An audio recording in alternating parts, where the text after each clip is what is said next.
आइए हम प्रार्थना करेंगे, प्रभु को धन्यवाद देंगे, उनकी महिमा करेंगे, उनके नाम को ऊंचा उठाएंगे। स्वर्गीय प्रेमी पिता, ईश्वर के नाम से हम आपके सम्मुख आते हैं। पूरे गए सप्ताह संभाल कर आपने ये दिन हमारे जीवन के लिए दिया, इसके लिए हम आपके शुक्रगुजार हैं। पवित्र आत्मा धन्यवाद देते हैं संगति के लिए, यीशु आपके उद्धार के वरदान के लिए, आपके अनुग्रह के लिए। स्वर्गीय प्रेमी पिता, आपके प्रेम के लिए धन्यवाद देते हैं। हमारे जीवन में घटी हुई हर एक घटना के लिए धन्यवाद देते हैं और आपकी महिमा करते हैं, आपकी स्तुति करते हैं। फिर एक बार हम सब मिलकर आपको दंडवत करते हैं। फिर एक बार हर एक के शरीर प्राण आत्मा को आपके हाथ में समर्पित करते पानी चाहते और होने दीजिए आपके नाम का चिन्ह। प्रभु जी, जो भी हो आपकी महिमा हो, और आपने ऐसा अनुग्रह किया, इसके लिए हम आपको धन्यवाद देते हैं। आगे का समय आपके हाथ में समर्पित करते काम चलाइए। यह प्रार्थना हमारे जिंदा खुदा यीशु के नाम से की और आपने सुन ली खुदा पाक इसके लिए। आमीन। प्रभु की महिमा हो आज के दिन के लिए, इस समय के लिए कि प्रभु महान है और जीवित है। और इस वक्त हम अपने वचन की ओर चलेंगे। आज का जो वचन है वो है 3 यूहन्ना का 3 पत्र, 3 जॉन, और इसका 2 पद हम देखते हैं। यूहन्ना का 3 पद और इसका 2 कलाम, 3 जॉन वर्स 2। हे प्रिय, मेरी यह प्रार्थना है कि जैसे तू आत्मिक उन्नति कर रहा है, वैसे ही तू सब बातों में उन्नति करे और भला चंगा रहे। ऐ प्यारे, मैं ये दुआ करता हूँ कि जिस तरह तू रूहानी तरक्की कर रहा है, उसी तरह तू सब बातों में तरक्की करे और तंदुरुस्त रहे। आमीन। और बहुत महत्वपूर्ण बात है कि यहाँ पे एक शब्द आया है, आत्मिक उन्नति, द स्पिरिचुअल ग्रोथ। और आज का जो शीर्षक है वो है आत्मिक उन्नति। और यहाँ पर एक ये जो शब्द है वो कहाँ है कि आत्मिक उन्नति कर रहा है। और जब आत्मिक उन्नति कर रहा है तो तू सब बातों में उन्नति करे, बाकी के बातों में भी उन्नति करे। लेकिन हम ज्यादा करके क्या देखते हैं पता है आपको? हम बाकी के बातों में उन्नति करते हैं लेकिन आत्मिक बातों में उन्नति नहीं करना चाहते। तो आज अगर हम चाहते हैं तो सबसे पहली बात है कि हम क्या देखें? आत्मिक उन्नति को देखें। जब कोई शिशु पैदा होता है, कोई बच्चा पैदा होता है, तो उसका विकास होना निश्चित है। कोई भी व्यक्ति जब प्रभु यीशु मसीह में आ जाता है तो सबसे पहली बात उसका क्या होना चाहिए? विकास होना चाहिए, बढ़ना चाहिए।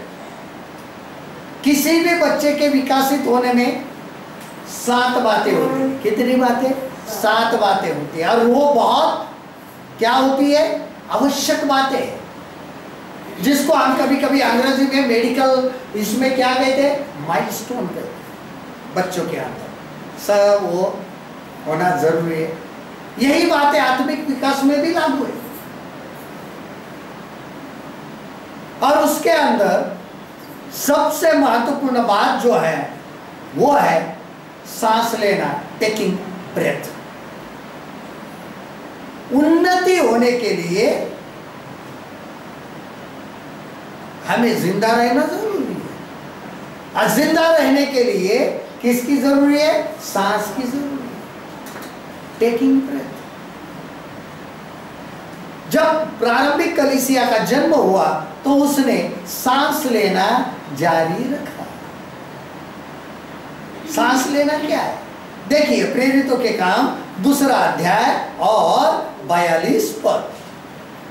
प्रेरितों के काम 2 अध्याय और 42 पद। Acts chapter 2 verse 42। और ये बहुत जरूरी है। क्या आप सांस लेते हो या नहीं। यहाँ पर बहुत अच्छे तरह से सांस क्या होती है वो बताया है। देखिए 42 पद में पढ़ता हूँ, यहाँ पे लिखा है, और वे प्रेरितों की शिक्षा पाने और संगति रखने और रोटी तोड़ने और प्रार्थना करने में लवलीन रहे। सांस है प्रार्थना, सांस लेना क्या है? प्रार्थना है। देखिए मैं उर्दू में पढ़ता हूँ, अमाल रसूल की करता हूँ, अमाल 2 बाब का 42 कलाम। और ये रसूलों से तालीम पाने और रिफाकत रखने में और रोटी तोड़ने और दुआ करने में मशगूल थे। मशगूल होना, हमारा जीवन सिर्फ सांस, हमारा जीवन सबसे ज्यादा मशगूल किसमें है मालूम है? सांस लेने में। एक दिन छुट्टी दे दो,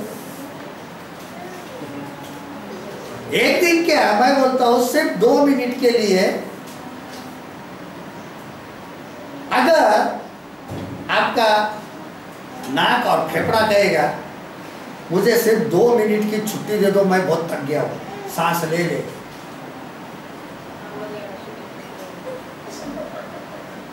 है ना? कितनी बड़ी बात है, खूबसूरत। 2 मिनट की छुट्टी ले लो, थक गया है बेचारा।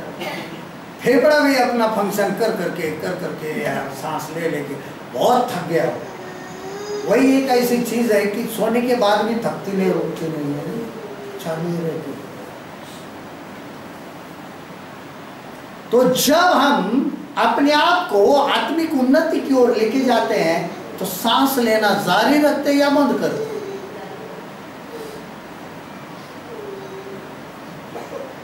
तो मर तो जाते हैं ना, क्योंकि सबसे पहली बात सांस लेने का अर्थ होता है यह निरंतर किया जाना चाहिए। क्या करना चाहिए?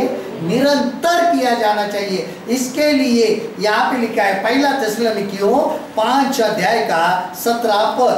1 थिस्सलुनीकियों चैप्टर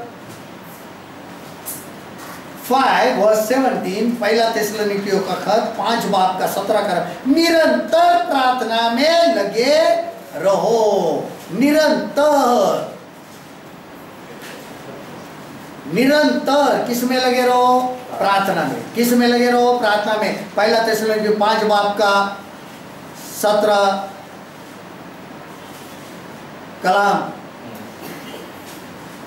बिला नागा दुआ करो, बिला नागा दुआ करो, बिना रुके, बिना कुछ किए क्या करते रहो? दुआ करते रहो, बिना रुके। सांस लेते ही हो, तो प्रार्थना बंद कर देते हैं, सांस भी बंद करो। प्रार्थना नहीं करनी है तो सांस भी नहीं लेनी है। आत्मिक उन्नति हो, आत्मा को जिंदा तो रखना है। शरीर को जिंदा रखने के लिए आप सांस ले रहे हो,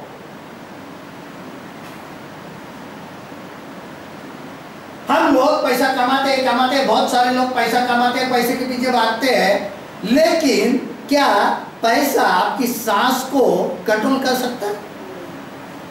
अगर आपको कुछ हुआ तो क्या वो पैसा आपको सांस देता है?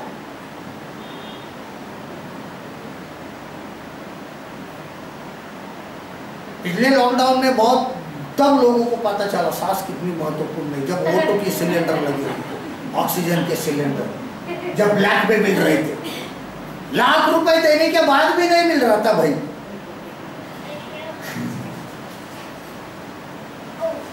तब क्या यहां से वहां से कहीं ना कहीं से ऑक्सीजन लाते थे। तो वही बात होती है, एक आत्मिक जीवन के लिए, उन्नति के लिए सांस लेना आवश्यक है। दूसरी बात, पौलुस ने उसके परिवर्तन होने पर ऐसा ही किया। क्या की? प्रार्थना की। प्रेरितों के काम 9 अध्याय का 11 पद, एक्ट्स चैप्टर 9 वर्स 11। प्रेरितों के काम 9 अध्याय और इसका 11 पद हम देखते हैं। अमाल 9 बाब का 11 कलाम। और यहाँ पे जो लिखा है बहुत महत्वपूर्ण लिखा है, तब प्रभु ने उससे कहा, उठकर उस गली में जा जो सीधी कहलाती है, और यहूदा के घर में शाऊल नामक एक तरसुस वासी को पूछ, क्योंकि देख वह प्रार्थना कर रहा है। हालेलुया।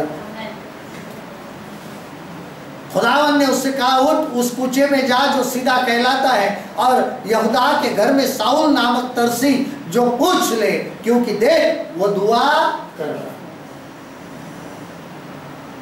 बिना और उसमें हमें भी यही करना चाहिए। तीसरी बात क्या है?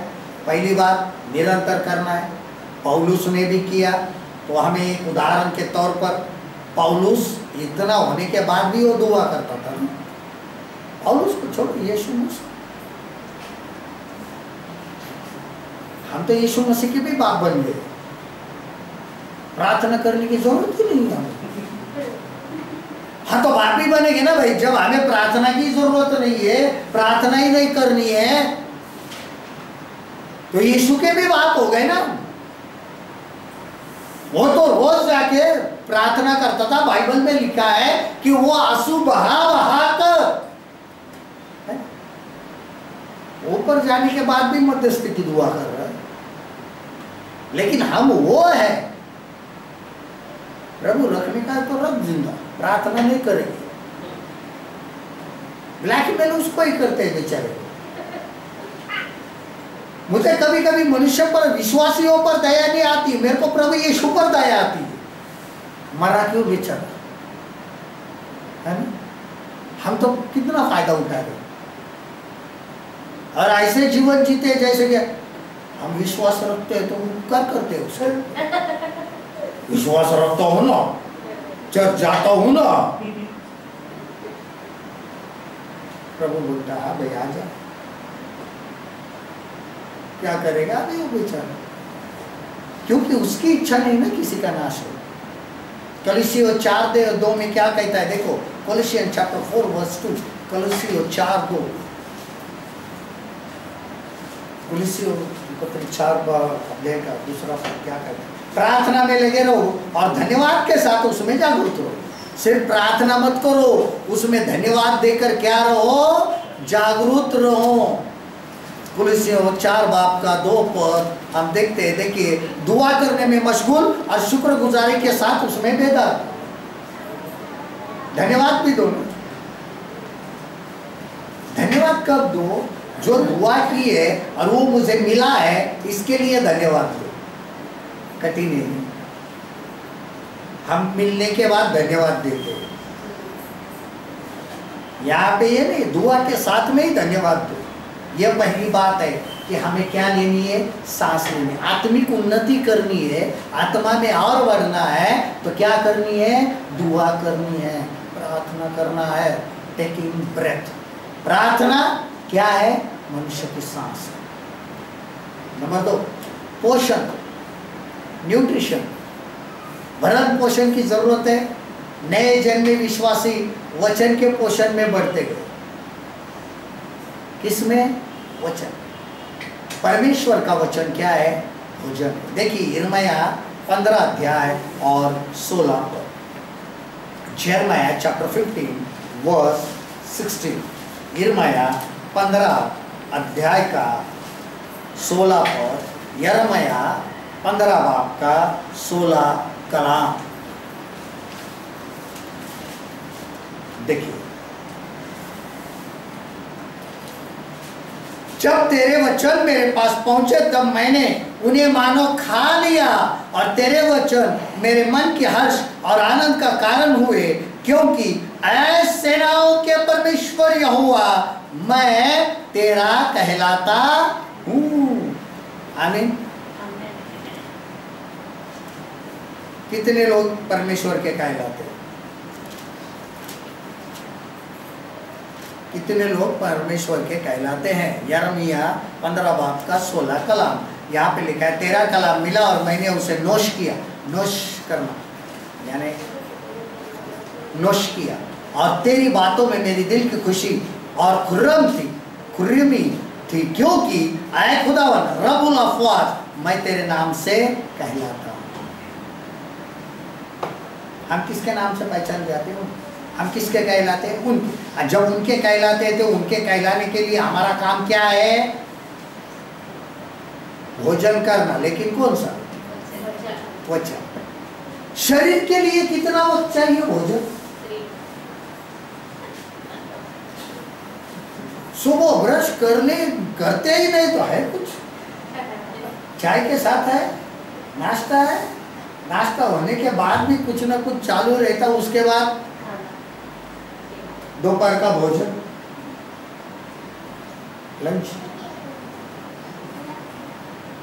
और हमेशा एक उदाहरण देता, कुछ माँ बाप ऐसे दोपहर का खा रहे होते तो शाम को क्या बना रहे, ये तो खा ले, इसको तो खत्म करो, खत्म होने के बाद इसको हजम भी होना चाहिए। अभी दोपहर का इतना खाने पीने के बाद भी 4 साढ़े 4 बजे चाय के साथ कुछ है, दे दो कुछ है। और दिन भर कुछ ना कुछ घूमते रहते तो इधर कुछ खा, उधर कुछ खा, उधर कुछ खा, उधर कुछ भरते ही रहते हैं वो थैली में, उसको कोई फर्क नहीं भरते। फिर शाम को होने के बाद चाय के साथ, शाम को क्या बनाना होगा? और सब कुछ होने के बाद रात को खाना वाना होने के बाद में अभी सौंप भी खाइए, उसको भी नहीं छोड़ते, आइसक्रीम, कुछ ना कुछ चाहिए, सोने तक चाहिए। फिर ब्रश, उसमें से आधे से ज्यादा पेस्ट अंदर, फिर पानी वानी पिए, फिर हाँ सब कुछ ना कुछ चाहिए सोने के पहले। फिर ब्रश होने के बाद में अभी सोना है, सोते सोते सुबह क्या बनाने वाला हो, मुझे टिफिन क्या दोगे, है ना, काम पे जाने के बाद सुबह कुछ टिफिन के लिए बना के रखा है ना, कल रात को सोने के पहले बेचारे ये करके रोको, सुबह क्या करना है, मुर्दों में से जाग तो उठ, फिर देखेंगे क्या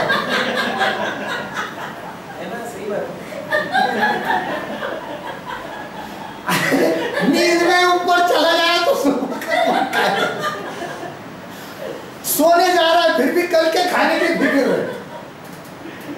और इतने चाव से बाइबल पढ़ा, अब ये समस्या है, इतने चाव से तो बाइबल तो पढ़ना नहीं है भाई। फिर यह होने के बाद में ये बहुत जरूरी हो जाता है कि परमेश्वर का वचन भोजन है असली। उसके बाद दूध का भोजन बच्चों के लिए, पहला पत्रस 2:2, नए जन्मे हुए बालकों के नहीं, है ना, दूध की अपेक्षा करो। अभी जो नए नए होते हैं उनके लिए परमेश्वर का वचन दूध का काम करता है, लेकिन वो भोजन तब खा सकेगा जब वो दूध पीकर बड़ा हो जाए। बच्चे को तब तक आप भोजन नहीं देते हैं,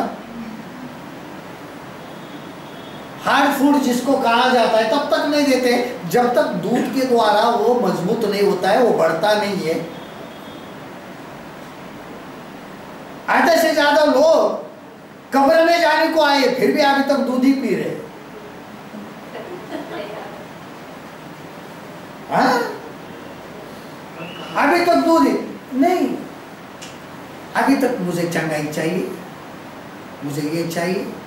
हमेशा की बात बताता हूँ, कई प्रचार को क्या ये गया 1000 बार, कभी कभी जिस जगह प्रचार होता है, कभी कभी मुझे वो कलीसिया में बहुत बार बुलाया जाता है, तो पहचान वाले होते हैं, जब भी ऑल्टर कॉल दूंगा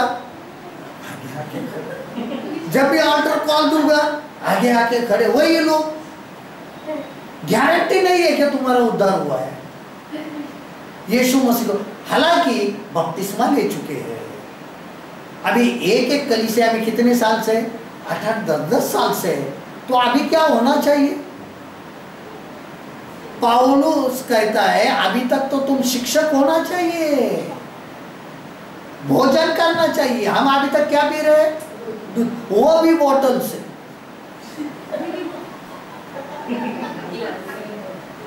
बोतल का मतलब पास्टर आप करो, पास्टर आप खिलाओ, पास्टर आप पिलाओ, पास्टर आप प्रार्थना करो, पास्टर आप करो, और फिर तुम कब अपने हाथ से पियोगे?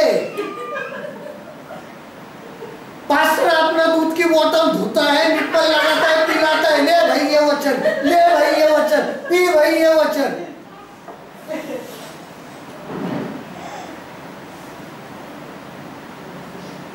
कब तक? किसी किसी को तो माटी पे लेकर सुलाना पड़ता है। सोचो,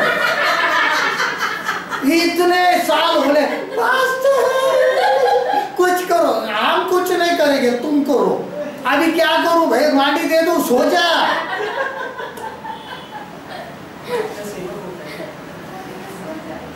अभी सेवक होता है तो इसका अर्थ ये नहीं है कि वो माटी भी दे दो, सो जा। अभी तुम बड़े हो,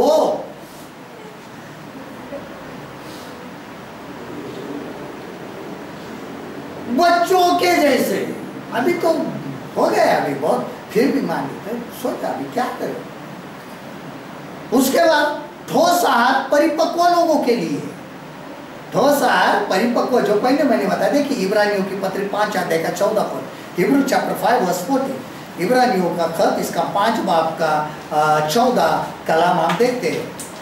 इब्रानियों 5:14, बहुत अच्छी बात कही है पौलुस ने यहाँ पे। पर अन्य सयानों के लिए है, जिनकी ज्ञान इंद्रिया अभ्यास करते करते भले बुरे में भेद करने में निपुण हो गई है।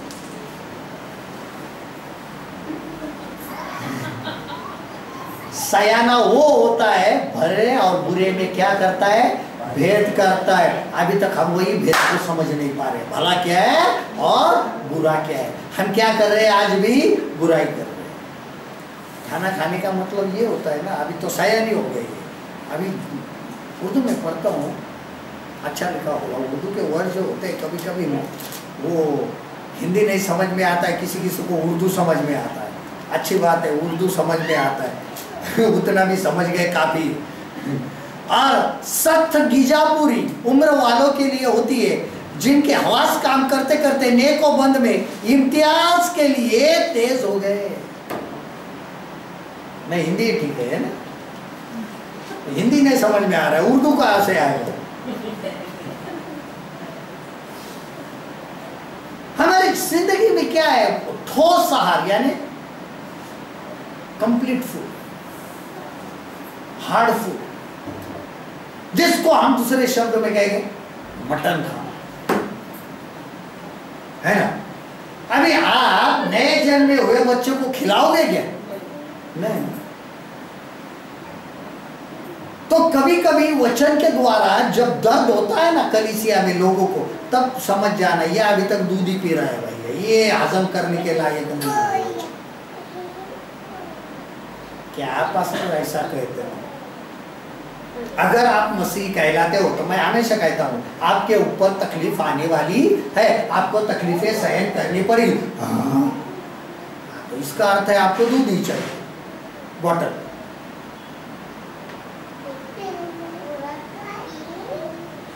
क्यों? आप वो खा ही नहीं सकते, हजम नहीं हो रहा है ना, वो सच है। ठोस आहार, और इसके लिए परिपक्व लोगों के लिए। उसके बाद नंबर 3, 7 में से नंबर 3 व्यायाम यानी वर्कआउट। फिजिकल तो आज उदाहरण के तौर पर बहुत सारे जिम मिल जाते हैं, है ना, सब कुछ होता है। लेकिन यहां पे भी वर्कआउट है, व्यायाम है। व्यायाम क्या है? नए जन्म विश्वासी गवाही देने हेतु वहां फैलाए गए थे। किसके लिए? नए जन्म विश्वासी गवाही देने के हेतु वहां फैल गए थे। देखिए प्रेरितों के काम 8 अध्याय, एक्ट्स चैप्टर 8, प्रेरितों के काम 8 अध्याय और इसका पहला और चौथा पद। एक्ट्स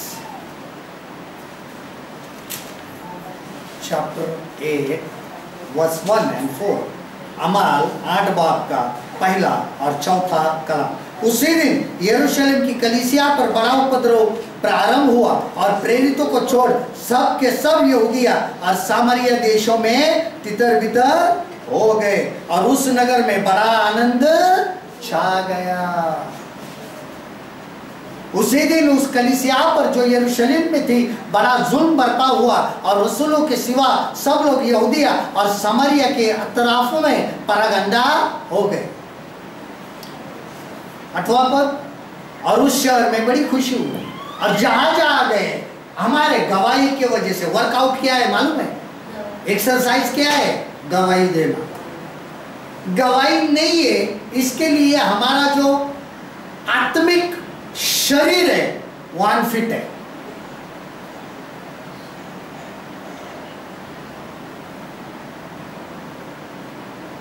आपको क्या लगता है आत्मिक जीवन में कभी कभी क्या चर्बी नहीं बढ़ती है?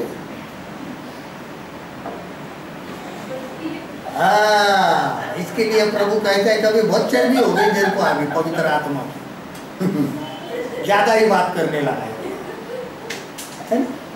शरीर की बात अलग है। शरीर में ये ना बढ़े वो ना बढ़े, हम वर्कआउट करते हैं, हम फिजिकल ये करते हैं, अपने खाने में कुछ ना कुछ करते हैं, एक्सरसाइज करते हैं, चलते फिरते, ये बाबा नहीं होना चाहिए। शरीर अपना तंदुरुस्त होना चाहिए। आत्मा का क्या है? आत्मिक उन्नति का क्या है? आत्मिक उन्नति चर्बी नहीं बढ़नी चाहिए। आत्मिक उन्नति में सामर्थ्य होनी चाहिए। आत्मिक उन्नति का मतलब क्या होता है? सामर्थ्य।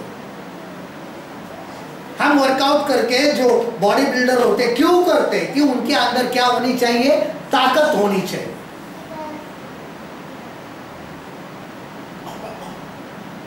कितना अभी हम देखते हैं कि जब इसमें जिम में जाते हैं बहुत सारे लोग, नए नए मशीन से, फॉरेन के मशीन आ गए हैं।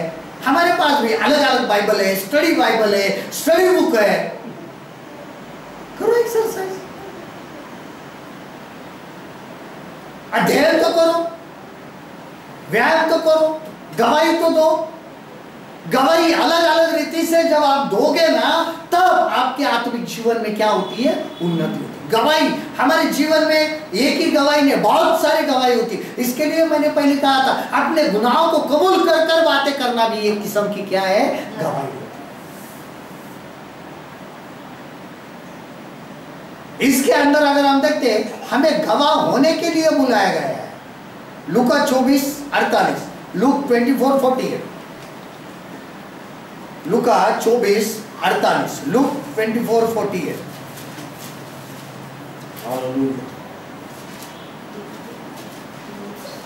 लूक 24:48।